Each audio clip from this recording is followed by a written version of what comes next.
체리힐의 내게 기대렴. 챕터 1. 삶의 잿더미에서. 어느 순간 자기 삶의 잔해에 잿더미에 앉은 자신을 본다. 잿더미는 끝처럼 보이는 그 무엇을 더없이 잘 표현한다.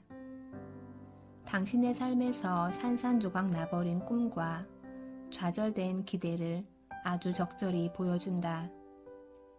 무참한 절망감으로 당신을 엄습하고 짓누른다. 잿더미에서 당신은 전에는 그 존재조차 몰랐던 영혼의 깊은 아픔과 처음 맞닥뜨린다. 견딜 수 없는 공허감이 몰려온다. 고통과 괴로움이 영혼 깊이 파고들고 예고도 없이 당신의 영혼은 말로 표현 못할 정도로 부서진다. 당신은 받아들일 수 없는 것을 받아들일 수밖에 없다. 숨 쉴 힘조차 없고 눈물만 하염없이 흐른다. 그러나 아직 끝이 아니다. 이런 순간을 헤쳐나가려 발버둥칠 때 우리는 끝이 지체 없이 이르기를 애원한다. 이제는 내 생명이 내 속에서 녹으니 환란날이 나를 사로잡음이라. 밤이 되면 내 뼈가 쑤시니 나의 아픔이 쉬지 아니하는구나. 그가 큰 능력으로 나의 옷을 떨쳐버리시며 나의 옷깃처럼 나를 휘어잡으시는구나. 하나님이 나를 진흙 가운데 던지셨고 나를 티끌과 채 같게 하셨구나. 욥기 30장 16절에서 19절. 하나님, 어디 계세요? 삶에서 가장 깊은 골짜기를 만날 때 당신의 영혼이 초토화되었다는 걸 깨닫는다. 고통과 절망이 당신을 삼킬 때 하나님이 당신을 버리셨다고 결론짓기 쉽다. 절망감은 허상이 아니다. 현실이다. 우리가 할 수 있는 일은 거의 없다. 그저 주어진 상황을 인내하며 견디는 수밖에 없다. 우리의 영혼이 이제 끝이라고 느낄 때 살아남는 것 자체가 치열한 싸움이다. 우리는 깨닫는다. 하나님이 스스로 말씀하신 그런 분이라면 하나님이 우리가 고통당하도록 허락하고 계시는 것이다. 순간 마음에 하나님을 향한 분노가 끓어오른다. 우리는 더 깊이 파고들어 고난에서 의미를 찾으려 한다. 그러나 아무 의미도 찾지 못하고 결국 고통은 더 깊어진다. 우리 안에서 싸움이 치열해지면서 의문이 꼬리에 꼬리를 물고 일어나며 우리는 소리친다. 하나님이 어디 계신 거야? 왜 하나님은 말씀하셔야 할 때 침묵하시는 거야? 하나님의 정의가 어디 있는 거냐고. 하나님이 왜 날 버리신 거야? 우리가 겪는 고통이 부족하기라도 한 듯 여전히 침묵하시는 하나님을 향해 우리는 소리친다. 하나님의 침묵은 고통 자체보다 훨씬 큰 고통이다. 그러나 바로 이 순간 우리가 자기 삶의 잿더미에 앉았을 때 하나님은 우리와 가장 가까이 계신다. 우리의 잿더미에서 하나님의 가장 큰 일이 이루어질 수 있다. 우리를 사랑하시는 하나님께서 우리의 무릎을 꿇리신다. 우리가 한눈 팔지 않고 오직 위만 바라보게 하시려는 것이다. 내 삶의 환경이 어떻든 간에 내가 아무리 신실하지 못하더라도 하나님은 여전히 신실하시다. 이제 모든 게 끝났다는 확신이 들 때 우리는 실제로 하나님을 찾기 시작할 수 있다. 당신의 삶이 산산조각 나는 듯이 느껴질 때 하나님을 향한 당신의 믿음을 통해 당신의 삶이 제자리를 찾고 있을 뿐이라는 것을 알게 될 것이다. 알다시피 당신의 무릎을 꿇리는 바로 그것이 마침내 하나님을 볼 기회를 준다. 당신의 고난을 통해 하나님은 당신을 더 바짝 끌어당기신다. 그분의 때에 하나님은 당신이 끝이라고 생각하는 모든 것을 입이 딱 벌어지는 새로운 시작으로 바꾸실 테고, 당신에게 하나님의 임재와 능력이 갈수록 생생해질 것이다. 이 새로운 시작은 당신을 하나님께 더 바싹 이끌 뿐더러 전혀 알지 못했던 평안과 기쁨을 안겨줄 것이다. 잿더미에서 하나님의 임재는 더없이 분명하다. 모든 희망이 사라질 때 거기 믿음이 있다. 내가 앞으로 가도 그가 아니 계시고 뒤로 가도 보이지 아니하며 그가 왼쪽에서 일하시나 내가 만날 수 없고 그가 오른쪽으로 돌이키시나 배울 수 없구나. 그러나 내가 가는 길을 그가 아시나니. 욥기 23장 8절에서 10절. 그 곳에 여전히 함께 계신다. 하나님을 어디서도 찾을 수 없다는 생각은 원수의 거짓말이다. 이것을 재빨리 알아채야 한다. 하나님은 영원히 주권적인 분이시다. 당신의 삶에서 세세한 부분까지도 빠짐없이 지켜보신다. 여호와께서 사람의 걸음을 정하시고 그의 길을 기뻐하시나니. 시편 37편 23절. 당신이 하나님께 부르짖을 때뿐 아니라 그러지 않을 때에도 하나님은 당신과 함께 계신다.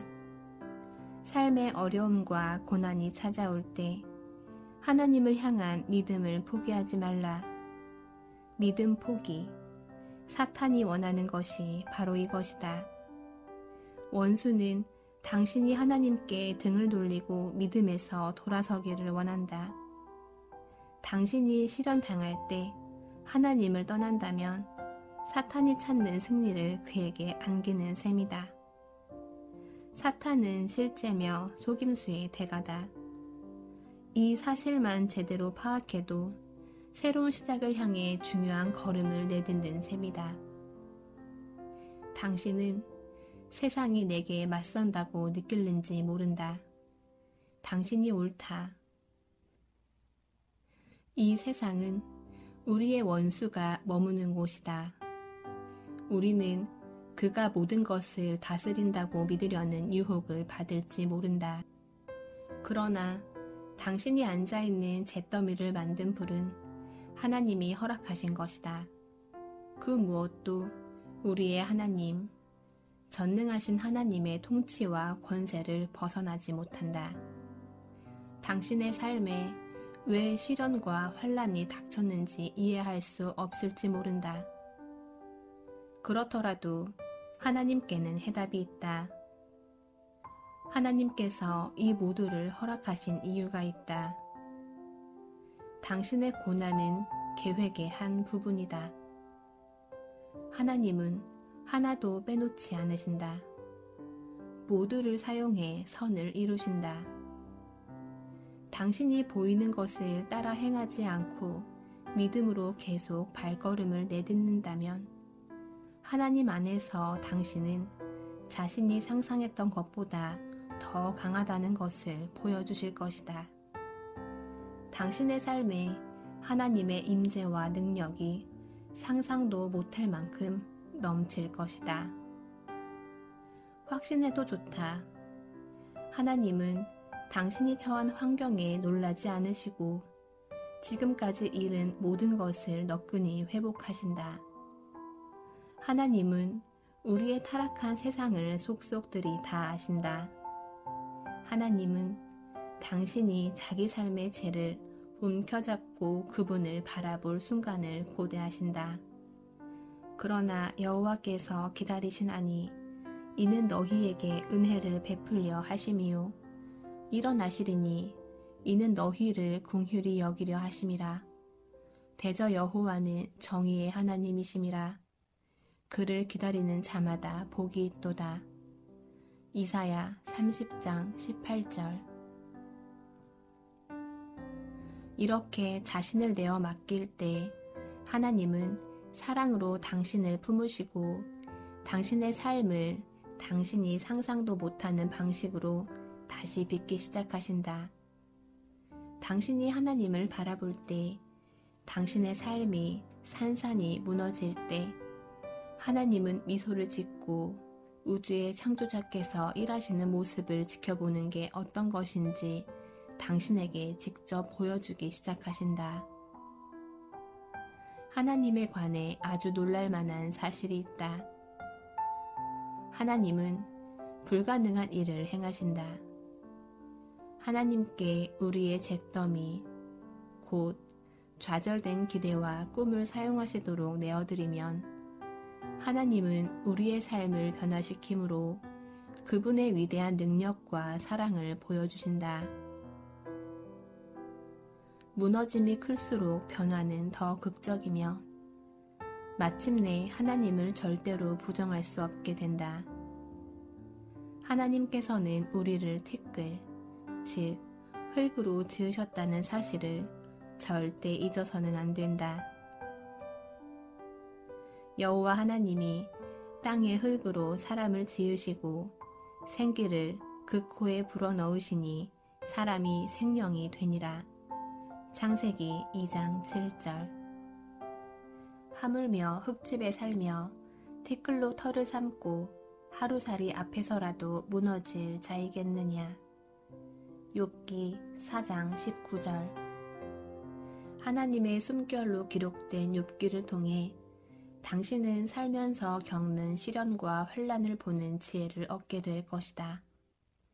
욥기를 잿더미에서 일으켜 새로운 시작으로 인도하시는 하나님의 방식으로 이해하게 되면서 당신은 견고한 기초 위에 서게 될 것이며 당신이 겪는 어려움을 재정의할 기회를 얻을 것이다. 모든 은혜의 하나님, 곧 그리스도 안에서 너희를 부르사 자기의 영원한 영광에 들어가게 하신 이가 잠깐 고난을 당한 너희를 친히 온전하게 하시며 굳건하게 하시며 강하게 하시며 털을 견고하게 하시리라. 베드로전서 5장 10절. 당신에게 욥기 하면 무엇이 가장 먼저 떠오릅니까? 라고 묻는다면 99.9% 확신하건대 당신은 인내라고 답할 것이다. 종교적 가르침을 통해 우리는 욥의 인내라는 말을 수없이 들었다.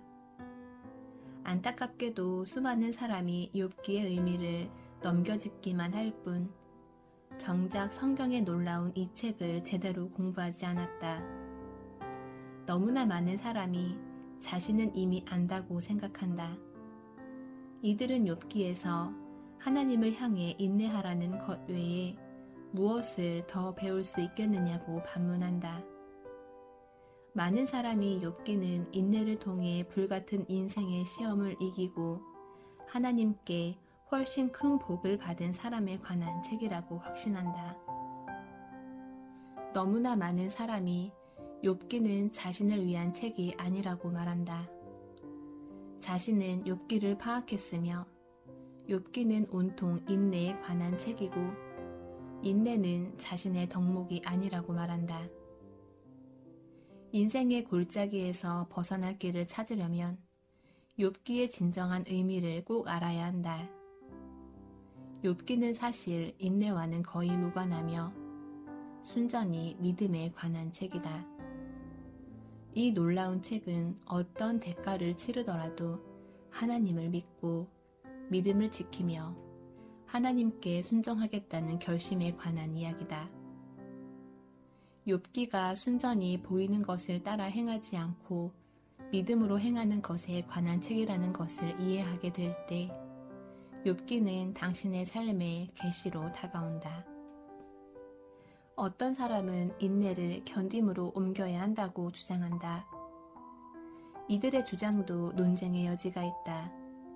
잠시 두 정의를 다 살펴보자. 웹스터 사전은 인내를 아픔이나 시련을 조용히 또는 불평 없이 견딤, 자극이나 압박 아래서 관용을 드러냄, 참을 수 있거나 기꺼이 참음이라고 정의한다. 그리고 견딤은 어려움이나 역경을 견디는 능력, 중압감이 심한 노력이나 행동을 장시간 지속하는 능력, 견디거나 고통당하는 행동이나 예라고 정의한다. 우리가 이 세상에 살면서 견디듯이 욥도 틀림없이 견뎠다고 말할 수 있다. 그러나 하나님께서는 우리가 그저 삶을 견딤으로써 영적으로 자라기를 기대하지 않으신다. 하나님은 우리와 함께 계시며 우리가 세상에 살면서 승리하도록 우리의 구원자를 보내셨다. 이것은 육체로 살지 않고 영으로 삶으로써 얻는 승리다. 우리는 그리스도인의 길을 가면서 삶을 견디는 게 아니라 온전히 누려야 한다. 그렇다면 인내란 무엇인가? 욥은 틀림없이 아무런 인내의 표시도 보여주지 않았다. 욥의 인내가 견딤을 의미한다고 주장하는 사람들에게 말하건대 성경은 인내와 견딤을 연결지어 인내하는 견딤을 언급한다. 두 단어가 이런 예에서 결합되어 사용된다면 각기 다른 의미를 갖는 것이 분명하다. 욥이 인내의 사람이나 단순히 견딤의 사람이었다고 말한다면 우리들 각자의 삶을 향해 말해야 하는 놀라운 증언의 진짜 목적을 제대로 파악하지 못한 셈이다. 욥기는 우리를 영적으로 성숙시키는 증언이지만 우리에게 인내나 견딤을 가르침으로써 우리를 영적으로 성숙시키는 게 아니다. 우리의 하나님, 곧 우리의 구속자요, 희망과 힘의 원천이신 분을 향한 큰 확신과 믿음을 갖고 뚜벅뚜벅 전진하라고 가르침으로써 그렇게 한다. 인내가 목적이 아니다. 인내하고 견디는 욥이라는 개념을 받아들인다면 성경에 포함된 이 놀라운 책을 통해 깨달아야 하는 진정한 목적과 의미와 삶을 위한 교훈을 크게 왜곡하는 셈이다. 대부분의 학자가 욥기는 성경에서 통찰이 가장 깊고 삶에 가장 잘 적용되는 책 가운데 하나라고 주장한다. 우리가 욥기에서 인내나 견딤을 배워야 한다고 생각한다면 큰 오해다. 우리는 정말로 인내나 견딤으로 하나님 앞에 나아가기를 원하는가? 우리가 하나님을 향해 인내한다는 교만한 태도로 하나님을 설득하면서 말이다. 또는 하나님께서 우리에게 주신 귀한 삶을 견디는 능력으로 매일 드러냄으로써 그분 앞에 나아가기를 원하는가? 전능하신 하나님의 피조물인 우리가 도대체 누구이기에 이렇게 말한단 말인가? 나는 하나님을 향해 인내하고 있습니다. 그러니 이 고통스러운 삶을 견딜 수 있도록 내게 힘을 주십시오. 글쎄다. 욥은 대답을 요구하면서 화를 내며 하나님의 보좌 앞에 나아갔다. 욥이 하나님 앞에서 겸손해지는 데는 그리 오래 걸리지 않았다. 우리가 하나님 앞에서 자신을 겸손히 낮추지 않으면 틀림없이 하나님이 우리를 낮추신다. 인내가 성령의 열매라는 사실을 오해하지 말라. 성령이 충만한 사람은 당연히 삶에서 인내해야 한다. 그러나 인내가 우리의 삶에 승리를 가져다 주지는 않는다. 성경은 결코 인내나 견딤이 그 자체만으로 우리가 시련을 극복하는 데 도움이 된다고 가르치지 않는다. 당신이 삶에서 가장 어려운 순간을 헤쳐나가려 발버둥 치고 있을 때 인내는 쉽게 찾아오지 않는다. 인내가 당신에게 그리스도인의 길을 고수할 힘을 주지 않는 게 분명하다. 그렇다면 견딤은 어떤가? 우리가 어느 상황에 압도될 때, 이해 못할 절망감에 짓눌릴 때 견딤은 그저 상상의 산물이 된다. 우리는 정말이지 버틸 힘이 없다고 믿는다. 하나님께서 당신을 겸손하게 만드시는 지경에 이르면 어떤 덕목이 당신을 인생의 골짜기에서 건져내는 게 아니다. 아무리 큰 지혜나 인내나 힘이라도 인생에서 가장 깊은 절망에 빠졌을 때 당신에게 필요한 하나님의 인도와 진정한 희망을 주지 않는다. 물론 당신은 사망의 골짜기에서 걸어 나올 것이다. 하나님의 인도하심을 받는다면 말이다. 하나님 앞에서 겸손해지고 하나님의 강한 손에 재련될 때 인내라는 경건한 성품을 얻는다. 전능하신 하나님이 욥을 완전히 겸손하게 하신 후에야 욥은 삶에서 인내라는 덕목을 보이며 앞으로 나아갔다. 욥은 자신이 무엇을 기다리는지 알지 못했으나 하나님이 그를 겸손하게 하셨을 때 그의 안에 경건한 성품이 생겨났다. 하나님은 욥의 자기 의를 제거하셨다. 하나님은 욥의 진짜 상태를 드러내셨고 그제야 욥은 하나님이 보시기에 의로워졌다. 욥은 자신의 행위가 아니라 하나님의 은혜로 의를 얻었다. 하나님은 고난을 통해 욥을 단련하심으로써 그를 온전하게 하셨다. 하나님께서는 욥에게 비극이 닥치기 이전보다 배나 많은 복을 주셨고 이것이 이후 하나님께 영광이 되었다. 욥기를 공부하고 성령을 분별할 줄 알게 되면 인내는 하나님을 향한 우리의 깊은 믿음과 신뢰를 표현하는 행동일 뿐임을 분명히 알게 된다. 하나님 믿기. 이런 종류의 믿음, 곧 하나님 믿기는 많은 그리스도인조차 친숙하지 않은 믿음이다. 아주 많은 그리스도인이 하나님의 존재를 믿는다. 그러나 실제로 하나님을 믿는 그리스도인은 아주 드물다. 둘 사이에는 중요한 차이가 있다. 성경은 귀신도 하나님의 존재를 믿는다고 말한다. 내가 하나님은 한 분이신 줄을 믿느냐? 잘하는도다. 귀신들도 믿고 떠느니라. 야고보서 2장 19절. 한 분이신 하나님께서 존재하신다는 것을 믿는 것만으로는 의미가 없다. 세상에서 우리는 오직 하나님을 믿음으로 승리할 수 있다. 하나님을 믿는다는 말은 하나님의 말씀을, 하나님의 아들을, 인류를 향한 하나님의 마스터 플랜을 믿는다는 뜻이다. 사탄은 하나님의 존재를 믿고 그리스도의 존재를 믿으며 영생이 있음을 믿고 당신이 하나님을 믿기로 선택하느냐 하지 않느냐에 따라 하나님께서 차이를 두실 수 있음을 믿는다. 자신에게 물어보라. 하나님 외에 누군가나 그 무엇을 의지하고 있거나 의지했었는가? 거의 하나같이 네 라고 대답하는 소리가 들리는 듯하다. 삶의 어느 시점에서 우리는 하나님 외에 누군가를 또는 그 무엇을 믿게 된다. 의심 때문에 우리는 잠깐 안도감을 주는 자리, 즉 믿음으로 행하지 않고 눈에 보이는 것을 따라 행하는 자리를 찾는다. 예수님은 불신앙의 죄를 크게 강조하셨다. 사람들이 믿지 않았기에 예수님은 많은 이적을 행하실 수 없었다. 하나님께서 하신 말씀과 주신 약속을 실제로 믿으면 삶이 어떻게 달라질지 생각해보라. 당신은 하나님을 믿는가?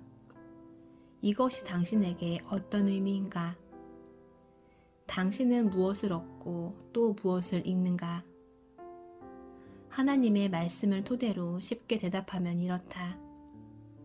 당신은 모든 것을 얻고 또 모든 것을 잃는다. 당신이 하나님의 말씀을 믿고 믿음의 발걸음을 내딛기로 했다고 하자. 당신은 그저 삶이 좋아지고 갈수록 나아질 것이라고 생각한다. 과연 그럴까? 믿음의 발걸음을 내딛어 보라. 하나님을 신뢰하고 삶을 그리스도께 내어 맡겨보라. 어떻게 되는가? 엄청난 반대와 큰 역경을 만난다.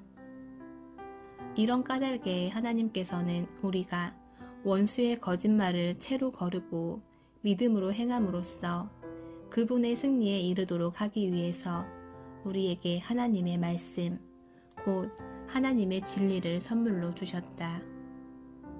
이것은 정말이지 믿음의 싸움이다. 하나님의 말씀을 신뢰하면 모든 시련 속에서 인내하는 믿음을 갖는 데 필요한 전부를 얻는다. 성경의 모든 약속은 당신을 위한 약속이다. 그러므로 하나님의 자녀로서 당신의 삶에서 그 약속 하나하나에 대해 권리를 주장해야 한다. 하나님을 믿는 것은 그분의 말씀을 믿는 것. 달려오는 원수를 물리치려고 성경을 찾을 때 당신은 하나님을 믿고 있는 것이다. 내면의 모든 것이 나는 약해, 나는 힘이 없어, 나는 못해 라고 소리칠 때 하나님을 믿는다는 것은 하나님께서 당신의 외침에 이렇게 응답하심을 믿는다는 뜻이다. 내가 내게 명령한 것이 아니냐. 강하고 담대하라. 두려워하지 말며 놀라지 말라. 내가 어디로 가든지 내 하나님 여호와가 너와 함께 하느니라. 여호수아 1장 9절. 우리가 사방으로 우겨쌈을 당하여도 쌓이지 아니하며 답답한 일을 당하여도 낙심하지 아니하며 박해를 받아도 버림바 되지 아니하며 거꾸로 뜨림을 당하여도 망하지 아니하고 우리가 항상 예수의 죽음을 몸에 짊어짐은 예수의 생명이 또한 우리 몸에 나타나게 하려 함이라. 고린도후서 4장 8절에서 10절. 이런 구절을 확실히 믿고 산다는 것은 당신이 하나님을 믿는다는 증거다. 당신의 삶을 향한 하나님의 약속을 믿는 믿음. 궁극적으로는 하나님이 그리스도를 희생하셨다는 믿음이 당신이 맞닥뜨리는 모든 장애물을 뛰어넘는 완전한 승리를 안겨준다. 삶의 잿더미에 앉아있을 때 당신은 하나님의 어떤 약속을 신뢰하는가? 대답은 분명하다.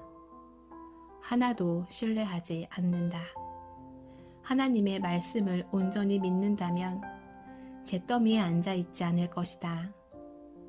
하나님이 그분의 말씀을 이행하시리라 확신할 때 하나님의 말씀은 우리에게 평안과 희망을 줄 뿐 아니라 우리의 믿음을 성장시킨다.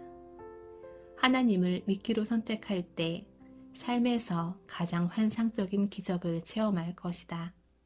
따라서 당신은 삶에서 시련을 만나 극복하기 위해 도움을 구하고 해답을 찾아 욥기를 편다. 그런데 알고 보니 욥이 조급했을 뿐 아니라 하나님도 욥에게 인내에서 얻을 만한 게 있다는 암시를 전혀 주지 않으셨다. 그런데도 욥은 계속해서 하나님을 바라보았다. 욥은 보이는 것을 따라 행하지 않고 믿음으로 행했다. 의문이 든다. 욥의 삶을 들여다보고 자신의 삶을 들여다볼 때 우리는 믿음 가운데서 의심을 경험하는가? 아니면 모든 의심 가운데서 믿음을 경험하는가? 우리는 대개 누군가 하나님께 화를 내거나 하나님과 논쟁하면 하나님의 강한 손을 신뢰하지 않는다고 단정하려 한다. 우리는 욥이 하나님을 진정으로 신뢰했다면 하나님과 논쟁하지 않고 하나님의 방식에 의문을 달지도 않았으리라고 단정하려 한다. 사실 욥은 자신의 큰 믿음 가운데서 의심을 경험했을 뿐이다. 우리 가운데 자기 삶에 대해 똑같이 말할 수 있는 사람이 많지 않다. 우리의 믿음과 그리스도인의 삶과 관련해 이 문제는 아주 중요하다.